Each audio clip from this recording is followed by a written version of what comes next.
How did one fight in our kitchen turn into divorce papers in my hands today, right in the office lobby? Why did my husband look so calm while I stood there frozen, like I was the problem?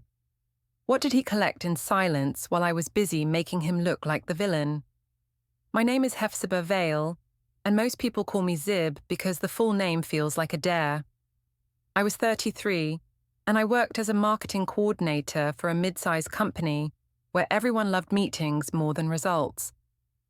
At home, my husband Ethan acted like calm was a religion. He spoke in soft lines. He washed dishes like it was a duty. He thought this made him a good man. I told myself it made him lazy. That night started like most nights. The kids were loud.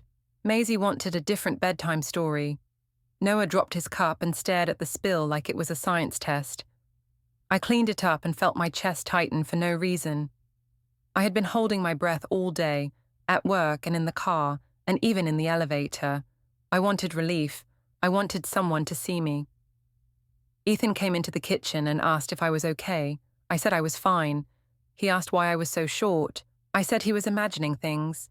He said he only wanted to help. I said his help always came too late. I watched his face and waited for the moment he would get defensive, because that was the moment I could win. He did not give it to me. He started putting plates in the dishwasher. He asked what I needed from him. I said I needed a husband who cared before I broke. He said he did care. I said his caring felt like a checklist. He asked what that meant. I said he never listened. I could see him trying to stay steady, and it annoyed me like a slow dripping tap. My phone buzzed in my pocket. I did not look at it. I knew it was only a message from work or a friend, and even if it was something else, it was not the point. The point was, Ethan was standing there like he was the better person. I leaned on the counter and watched him wipe a spot that was already clean. He asked if we could talk after the kids slept. I said we were always talking later and never fixing anything now. He said we were tired and should rest. I said I was tired of resting inside a marriage that felt like a waiting room. He asked what I meant by that. I said he knew exactly what I meant. He put the dish towel down with careful hands. He asked if I was unhappy. I said I had been unhappy for a long time. He asked why I did not tell him sooner. I said I had tried, and he ignored it. He said he did not think he ignored me. I said he ignored the parts of me that needed more.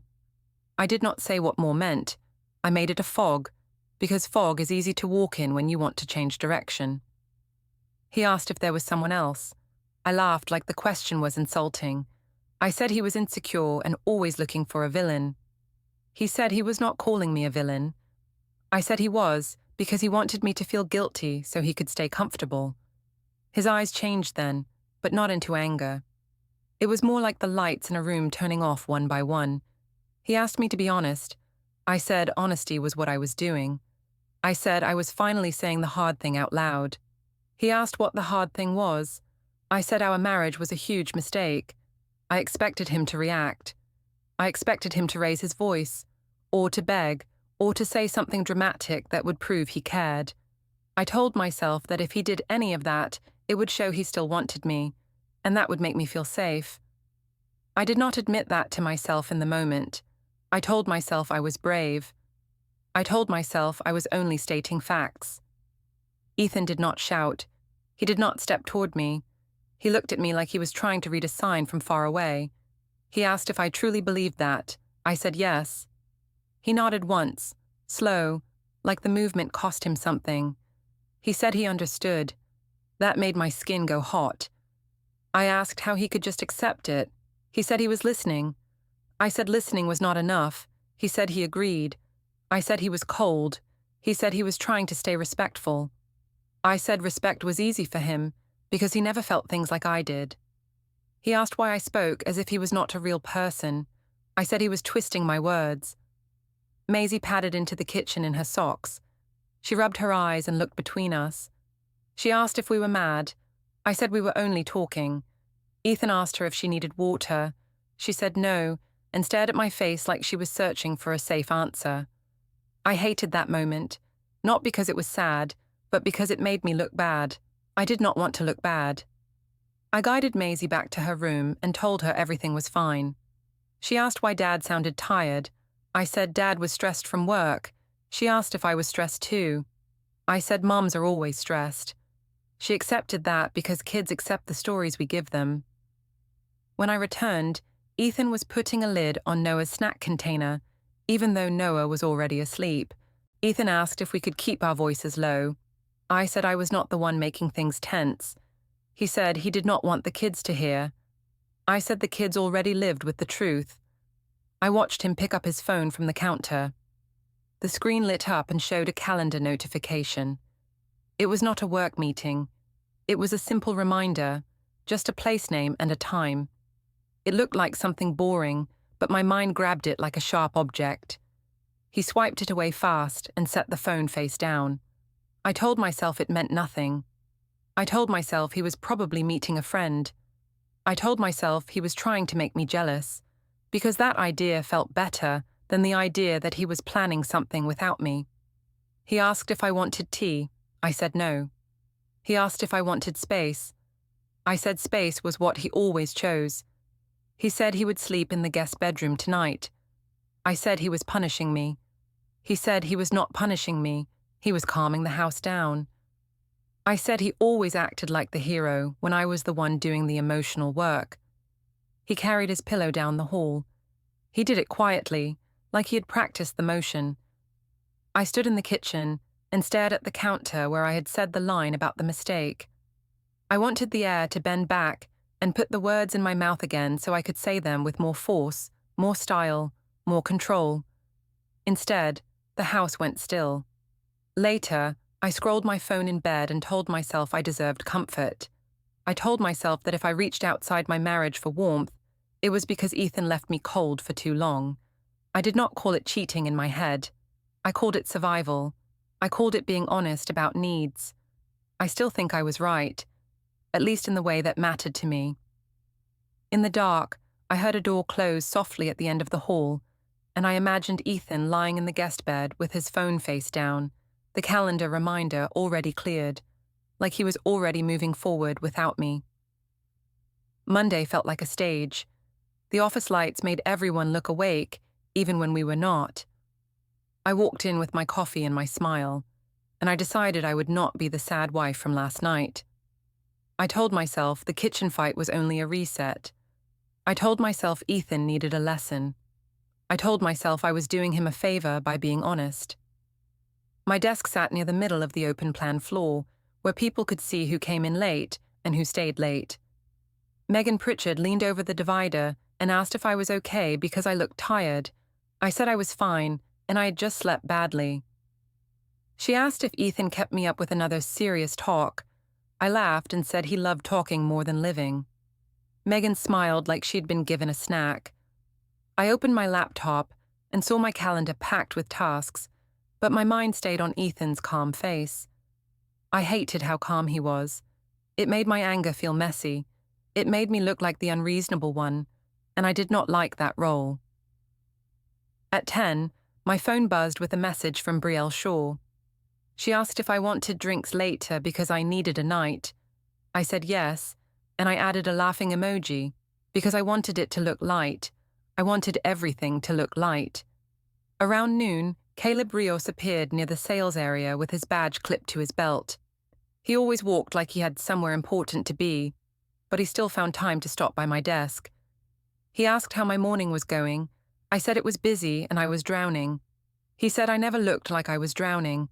I said that was because I had practice. He told me I deserved help and offered to grab lunch. I said I could not because I had deadlines. He said I could spare 20 minutes. I said maybe. I told myself it was not a big deal. I told myself lunch was lunch. I told myself I was allowed to have friends. It was easy to call it friendship when I did not say the whole truth. We went to the coffee shop across the street, the one with the loud milk steamer and the window seats. Caleb asked how things were at home. I said Ethan was being weird and quiet. Caleb asked if Ethan did something wrong. I said Ethan always acted like a victim when I asked for basic respect.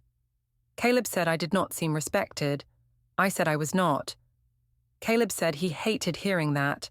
I said it was hard living with someone who acted like my feelings were a problem to solve.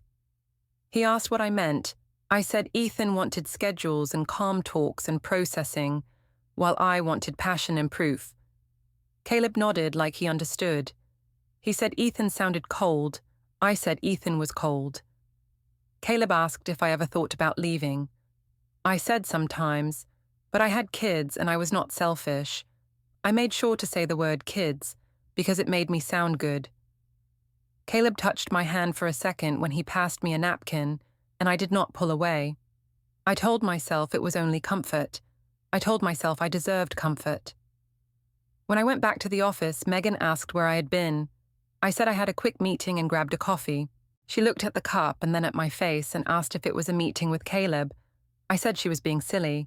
She said she was only curious. I said curiosity was her hobby. I smiled so she could not accuse me of being rude, but I kept my words sharp so she would feel small. By mid-afternoon, I saw a message preview from Ethan on my lock screen. He asked what time I would be home and if I could pick up milk. I stared at it longer than I needed to. The message was normal. That was the problem. He was acting normal, like I did not just tell him our marriage was a mistake. I wrote back that I would be late because work was busy. I did not mention the coffee shop. I did not mention that my work was not actually busy at that moment. I told myself it was fine to keep peace. I told myself he did not need details. At 5:30, I stayed at my desk and clicked through slides I had already finished. I wanted an excuse. I wanted a reason to walk in late so Ethan would feel my absence. I wanted him to notice. A little after 6, Dana Klein from HR walked by and reminded the team about the new conduct policy refresher. She said it applied to events, trips, and social media. She asked if everyone had signed the form. I smiled and said I would do it tonight. Megan made a face like it was funny, and I pretended not to see it. When I finally left, I sat in my car and watched the office windows. My phone buzzed again. This time it was a message from Caleb. He said he hoped I got home safe and that I deserved to be treated well. I stared at the words and felt my chest loosen. I told myself Ethan should be sending messages like that. I told myself this was Ethan's fault for not speaking my language. At home, Ethan was in the living room with Noah on the floor, building a tower of blocks. Maisie was colouring at the table. The house smelled like pasta and clean soap. Ethan looked up and asked if I had a hard day. I said I was exhausted. He asked if I got the milk. I said I forgot because my brain was full. He said it was okay, and he would get it tomorrow. His voice stayed even. I waited for him to add something sharp. He did not. I asked why he was acting like a coworker. He asked what that meant. I said he was polite in a fake way. He said he was trying not to fight in front of the kids. I said he was using the kids to avoid me. He said he was not avoiding me, he was calming the house. I said he always tried to look wise so no one would see how empty he was. He did not argue back. He asked Maisie if she wanted a bath now or after her story. She said after the story. He asked Noah if he wanted apple slices. Noah clapped and said yes. That calm was a wall. I could not push it down. I could only hurt myself against it. After dinner, Ethan washed dishes while I scrolled my phone. I wanted him to comment on my screen time. I wanted him to accuse me of something so I could call him controlling. He did not. He only asked if I could read to Maisie while he cleaned up. I said yes, because saying no would make me look bad. In Maisie's room, she asked why Dad slept in the guest bedroom now. I said Dad snored and wanted better sleep. She asked if Dad was mad at me. I said Dad was just tired. She nodded slowly like she did not believe me but did not know how to fight an adult. When I came out, the hallway light was dim. Ethan stood near the kitchen counter with his phone in his hand. I heard a soft beep, like a recording starting or stopping. He looked at me and then turned the screen down. I asked what that was. He said it was nothing, just a setting. I said he was being secretive. He said he was not trying to upset me. His tone was calm again, always calm. Later, when he walked past the desk in the corner, I noticed a spreadsheet open on his laptop. I could not read the title from where I stood. I only saw neat rows and columns, like a person counting something. He closed the laptop when he saw me looking. He did it without rushing, like he had all the time in the world. In bed, I told myself Ethan's calm was proof he did not love me. I told myself that if I reached for someone else's attention, it was because I was starving at home. I repeated the story until it felt like truth, and then I fell asleep with my phone in my hand, waiting for another message that would make me feel chosen. Friday came with a strange lightness, like the week wanted to forgive me. I told myself I had earned a break. I told myself Ethan's quiet was a choice, and my choices were only responses. At work, Brielle sent a group message and said we should go to the rooftop bar downtown. She said I needed to remember I was still fun. I replied fast and said yes, and I added a heart emoji like it was a joke. I left the office a little early. I told Dana in passing that I had a dentist appointment. She said she hoped it went well. I did not feel guilty. I told myself lies were normal when you lived with a man who made you lie. I drove home, changed clothes, and put on makeup like armor. Ethan saw me in the bedroom doorway and asked where I was going. I said I was meeting friends and I deserved one night. He asked if I could be home before midnight because the kids woke early. I said he was acting like my manager. He said he was only asking for a plan. I said plans were his hobby. Maisie came in and asked if she could come too. I said this was a grown-up thing. Noah tugged my sweater and made a sound like he wanted attention. I kissed his head and said, Mommy had to breathe. Ethan watched me like he wanted to say more, but he did not. He only asked if I wanted him to pick me up later. I said I could handle myself. He said the area was busy and parking was hard. I said he was trying to control me again. The truth was, I wanted him to pick me up. I wanted him to show up and see me, so he would feel fear. I wanted to feel wanted. I just did not want to ask like a normal person. Asking felt like losing. The rooftop bar was loud and bright. The music shook the floor, and the city lights looked like jewelry. Brielle hugged me and said I looked amazing. Megan was there too, even though she pretended at work that she was above drama. She raised her glass and asked if I was still married. I laughed and said it depended on the hour. Everyone laughed like I had told a clever joke. Brielle asked where Ethan was. I said he was home doing his silent treatment thing. Brielle rolled her eyes and said that sounded exhausting. Megan asked if he was still sleeping in the guest room. I said yes, because he was acting like a martyr. One of Brielle's friends, a guy named Logan, asked why Ethan was so sensitive. I said Ethan could not handle real talk. I kept speaking because the circle kept listening. That attention felt like air. Brielle told a story about her ex and said, men only change when they feel replaced. I nodded like I understood. Megan asked if I had ever thought about finding someone who matched my energy. I said sometimes. I did not say names, but I let the idea float in the middle of the table like perfume. Later, Caleb showed up. He said he was in town for work and saw Brielle's story. He asked if he could join for one drink. I said sure, like it was casual. Brielle's eyes widened and she smiled like she had been given a secret. Megan watched my face too closely. Caleb asked how I was holding up. I said marriage was hard when you were married to someone who acted like feelings were paperwork. Caleb said I deserved more than paperwork. Brielle laughed and said Ethan sounded like a spreadsheet. Megan said Ethan probably counted hugs like expenses. Everyone laughed again, and I laughed the loudest because I wanted to lead. A little later, Brielle asked if Ethan ever tried to act like a man for me. She said it in a teasing way, but it cut. I heard myself answer anyway. I said Ethan was safe, not strong. I said he was great at fixing things, but not great at making me feel protected.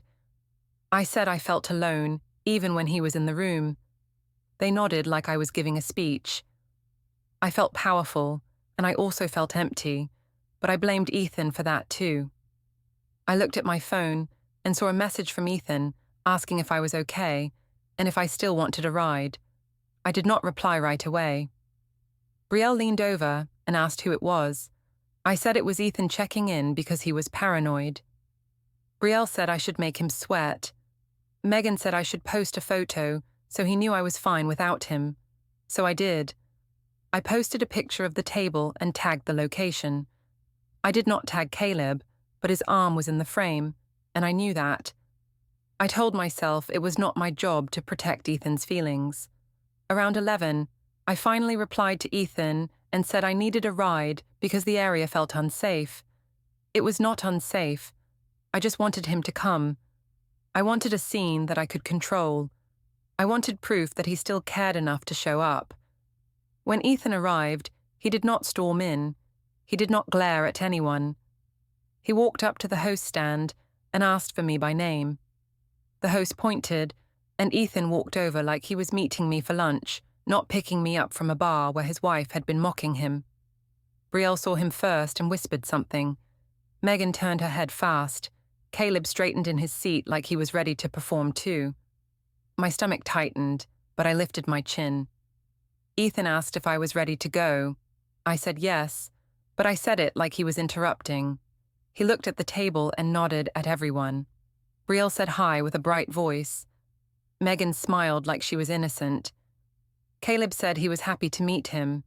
Ethan said hello and kept his tone flat. On the elevator ride down, Ethan asked if I had fun. I said yes, because at least my friends understood me. He asked what that meant. I said it meant he did not understand me. He asked if we could talk tomorrow. I said he always wanted to talk when it was convenient for him. He did not respond. The elevator doors opened, and the lobby air felt colder than the bar. In the parking garage, I walked ahead on purpose. I wanted him to follow. I wanted him to ask questions. I wanted him to act jealous so I could call him controlling. He just unlocked the car and waited. I asked why he was being so calm. He said he did not want to fight in public. I said he should have cared earlier, not just now. He said he cared all the time, but he would not beg. I said I never asked him to beg. He said my words and actions suggested otherwise. When he opened the trunk to move a stroller, I saw a plain folder tucked into a neat stack. The stacks had simple labels, like household bills and bank papers. It was not messy. It looked prepared. Ethan noticed my eyes and closed the trunk without hurry. On the drive home, I told him he embarrassed me by showing up. He asked how he embarrassed me. I said he made me look like I needed a babysitter. He said he came because I asked. I said I only asked because he made me feel unsafe. He said he did not make me feel unsafe. His voice stayed even, but the space between us felt wider than the road. At home, Ethan carried my bag inside and asked if I wanted water. I said no. I went to the bathroom and stared at myself in the mirror. My lipstick was perfect, but my eyes looked wild. I told myself Ethan's calm was fake. I told myself he was planning something childish. Then I heard him lock the front door with a slow click, like he was closing a chapter, and I felt a small fear I did not want to name. Sunday lunch was my idea, and I sold it like a peace plan. I told Ethan we needed family support and a real talk with adults. He asked what that meant. I said it meant we were not going to pretend everything was fine. He said we should not use the kids as an audience. I said the kids were part of the family, not props. I spoke like I was protecting them, but really, I wanted witnesses. We met at a family restaurant with a long table and bright lights that made everyone look guilty. My parents were already there. My mum Janice hugged me first and asked if I was okay. I said I had been carrying a lot. My dad Roger patted Ethan's shoulder and said he hoped things could calm down. Ethan nodded and said he wanted the same. His voice was steady, like always. That steadiness made me feel like I had to work harder. Kara arrived next and sat beside me. She asked if Ethan was still doing the guest room. I said yes, and I said it like he was doing it to punish me. Kara shook her head and said that sounded childish. Ethan's parents came in a few minutes later. Patricia kissed the kids and asked Maisie about school. Gordon asked Noah if he wanted fries. They acted normal, which made me angry, because I wanted them to walk in already blaming Ethan. When the server brought menus, I started the story before anyone even ordered. I said Ethan had been cold for months, and he finally showed his real face. Ethan asked what real face meant. I said he acted like my feelings were a problem to manage. Patricia asked what happened between us. I said I told Ethan a hard truth, and he punished me with silence. Ethan said he did not punish me. I said he slept away from me and stopped being a husband. Gordon asked if Ethan yelled. I said Ethan did not need to yell to hurt someone. That line landed. It was the kind of line that made people look at Ethan like he had done something dark, even if I could not name it. I watched it work and felt a small thrill. Ethan asked if we could talk without turning it into a trial. I said it was not a trial, it was accountability. Cara said accountability was important. Janice said a woman should not have to beg for love. Patricia said love was not only heat and noise, it was also safety and daily effort. I heard the warning in her words and decided she was attacking me. I told them Ethan never protected me. I said when I felt scared, he offered plans instead of comfort. I said he cared more about being reasonable than being present. Ethan asked when I felt scared. I said all the time, because living with emotional distance was scary. Roger shifted in his seat. He looked like he wanted to disappear into the chair. Ethan said he had asked me many times what I needed, and I had not answered clearly. I said I should not have to teach him how to be a man. Cara nodded fast. Janice reached over and squeezed my hand like I was a victim in a movie. Patricia asked if there was someone else. The table went quiet in a loud restaurant, which is a strange kind of quiet. I laughed again, because laughing was my shield. I said it was insulting that she would jump to that. I said Ethan's family always assumed I was the problem. Ethan looked at me for a long second, then looked down at Maisie's coloring menu. He did not argue. That made me feel unsafe in a new way.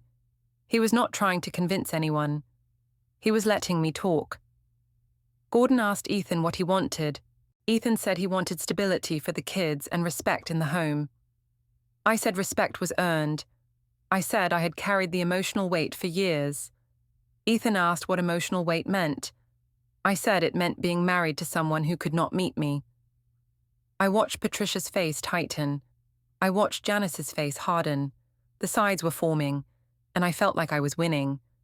Then Maisie asked if we could order dessert. Everyone laughed, relieved by the child's simple request. Ethan told her she could pick one after lunch. He said it kindly. Patricia smiled at him.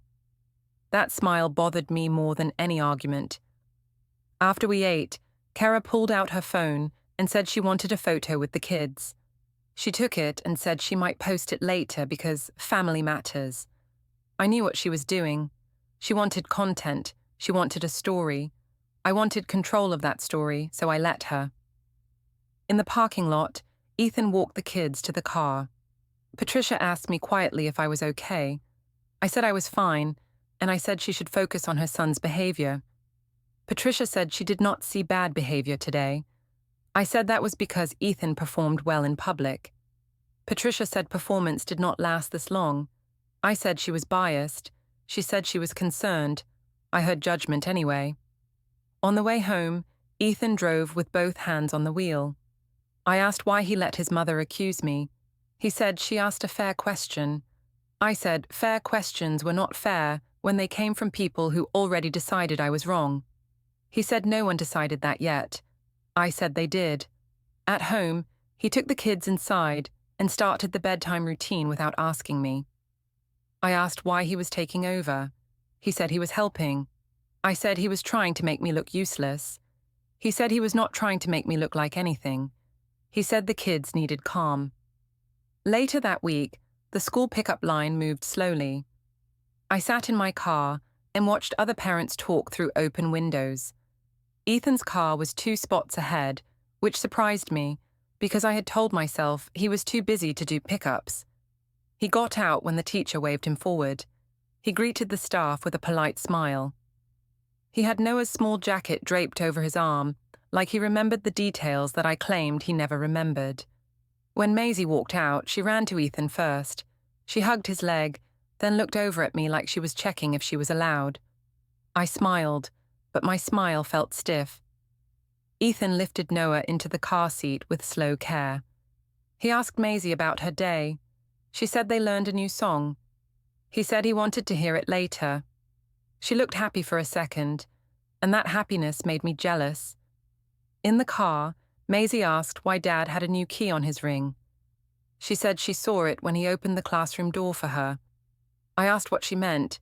She said it was a shiny key that was not there before. Ethan said it was just for the house, a spare.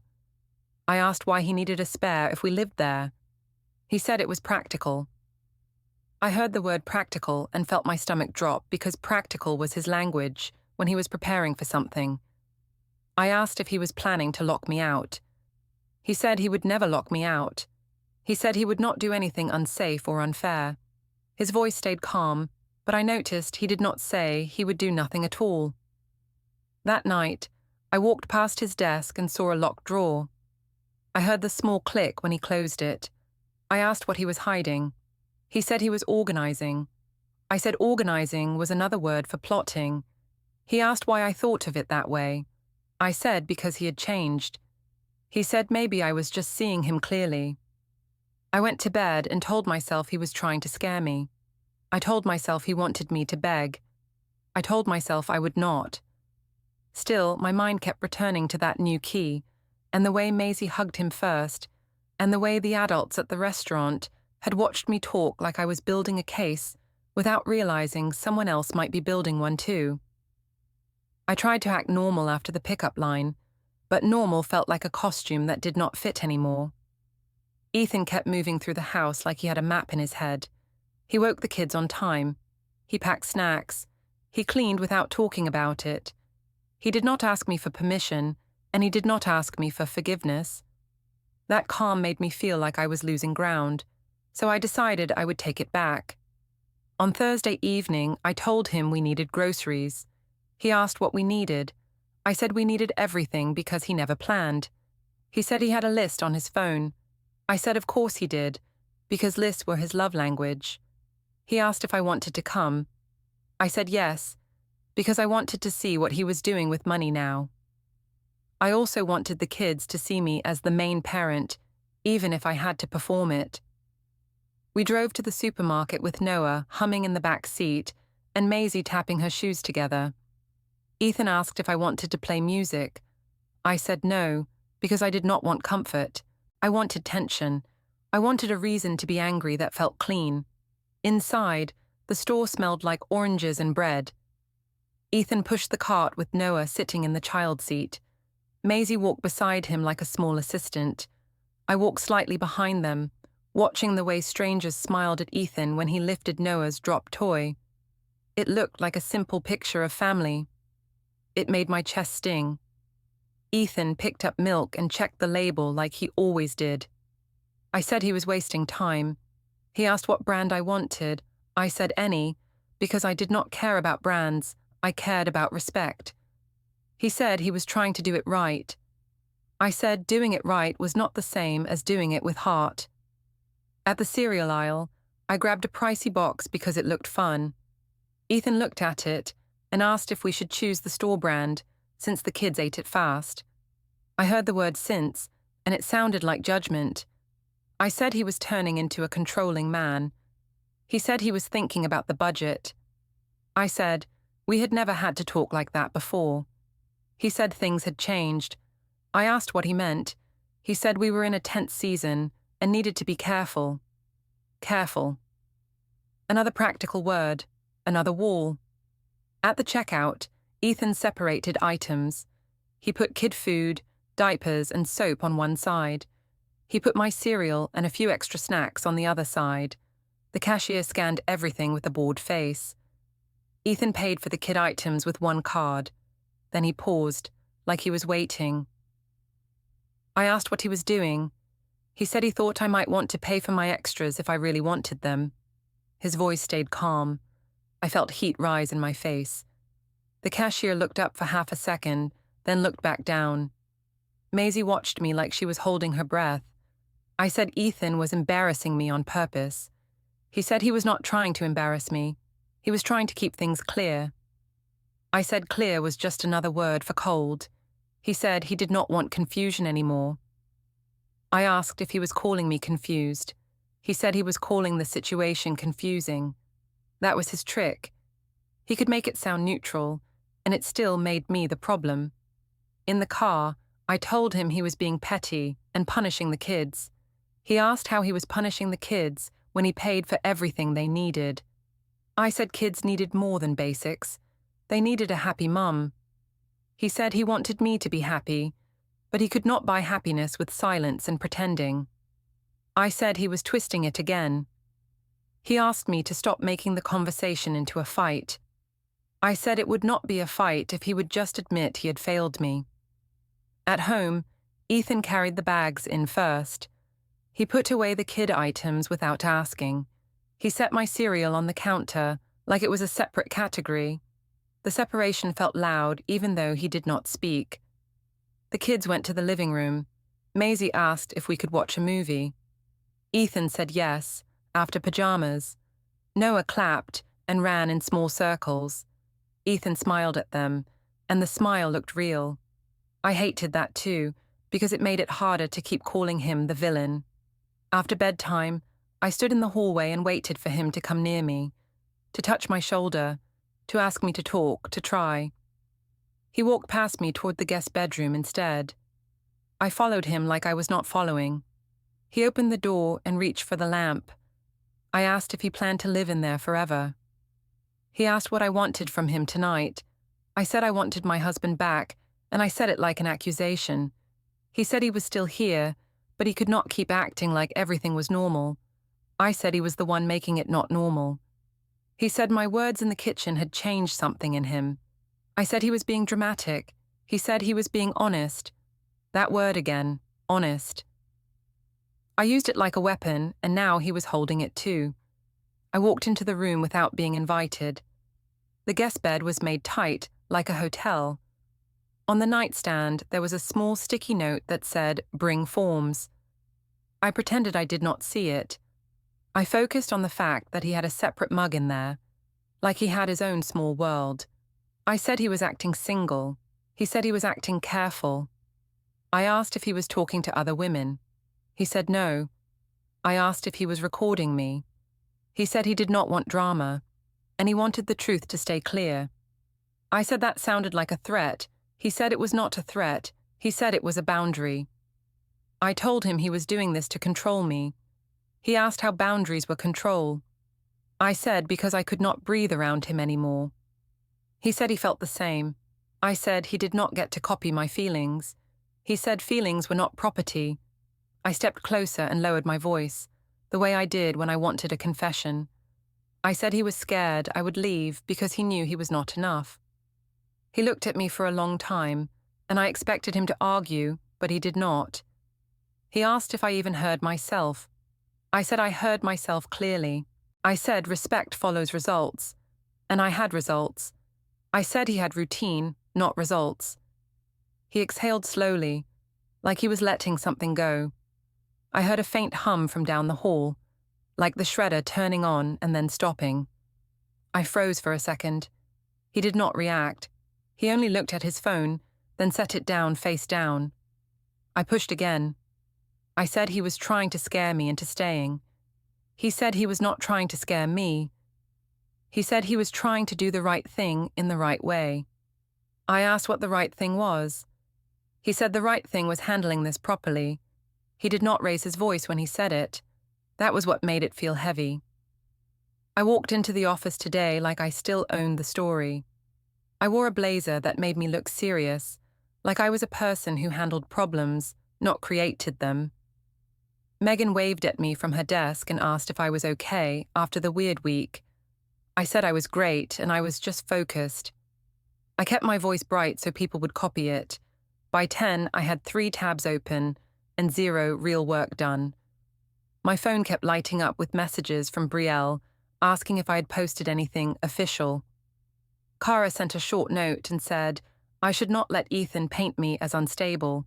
I told myself they were right. I told myself I was the one who would speak first and win. Then Dana Klein from HR pinged me and asked if I could come downstairs for a quick matter in the lobby. She did not sound angry. She sounded careful. I asked what it was about.